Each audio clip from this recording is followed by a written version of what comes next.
That I was most sort of shocked by was just how much the mafia was involved in the making of it, but just the fact that they were involved in any way, I thought was, I mean, I had no idea. Ash Crossan, what a name you got. Yes. I've never heard anyone say that. Thank you. Great name. Fabulous name. We're off to a crushing start. That's wonderful. Thank you. Congrats on the show. I love hearing these like never before heard stories.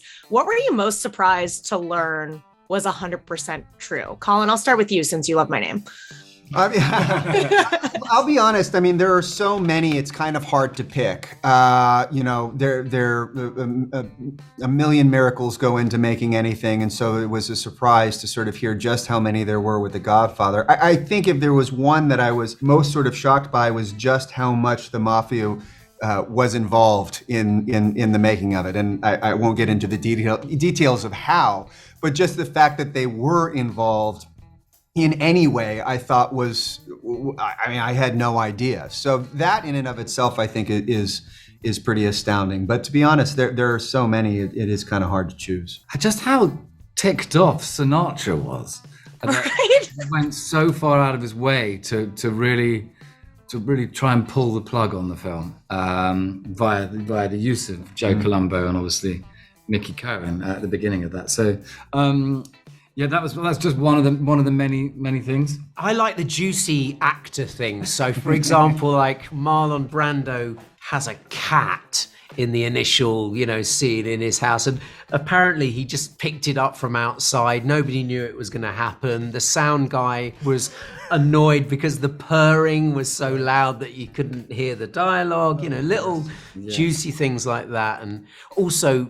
Honestly, in terms of the freedom that Francis Coppola allowed his actors, the fact that he created this kind of this ethos of trying things and the excellence of work that came out from that is just so interesting as an actor to be aware of now. There are a ton of secrets. Yes. And true. Yes, a lot of them. Fact check beyond belief. True. Yeah, I was in a fact-checking hole after every episode.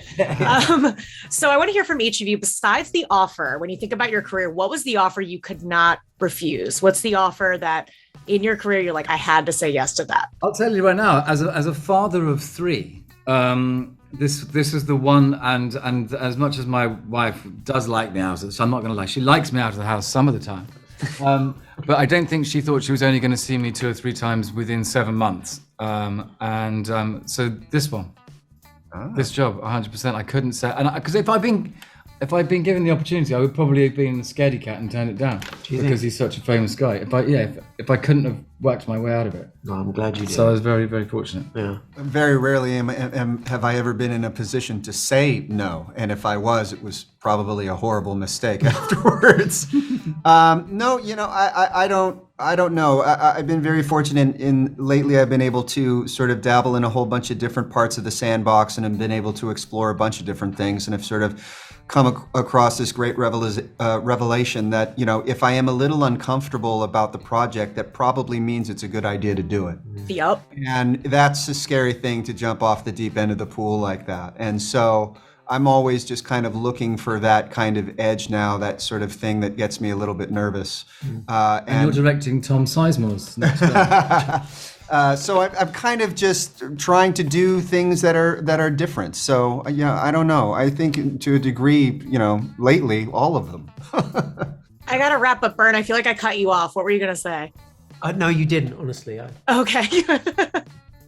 Okay, good. Thank you guys so much for your time. Such a pleasure. Thank you very much. Take care. Have a lovely morning. Thank you.